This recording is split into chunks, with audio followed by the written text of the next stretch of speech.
তো 40 নম্বৰটা কি কৈছে ম্যাচ দ্য ফলোইং তো এটা চোৱা line parallel to x axis তো এক্স এক্সিসত হলে কি হ'ব মানে লাইনটো প্যারালাল হৈ আছে এক্স এক্সিসৰ প্যাৰালাল হৈ আছে তো এক্স এক্সিসৰ প্যারালাল হলে কি হ'ব এক্স 0 হ'ব তো y = 4 এইটো এর লগত কিউ হ'ব আৰু লাইন প্যাৰালাল টু y এক্সিস তাৰ মানে এইটোৰ লগত এই যে এনেকৈ প্যারালাল হৈ আছে এইটো y এক্সিস এইটো প্যারালাল হৈ আছে এনেকৈ তো এইটো y টো 0 হ'ব এইটো x = এইটো দিছে হ'ব b ৰ লগত কি হ'ব r আৰু লাইন পাসিং থ্ৰু দা অৰিজিন এইটো তো ফর্মুলাটো জানো y = কি হয় mx হয় y =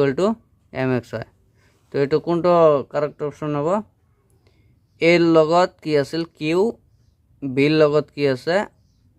আৰ আৰু সিৰ লগত কি হ'ব পি তো এ কিউ এইটো কোনটোত আছে এ কিউ বি আর আৰু সি পি ডি নম্বৰটা হবে আমাৰ অ্যান্সাৰ আচ্ছা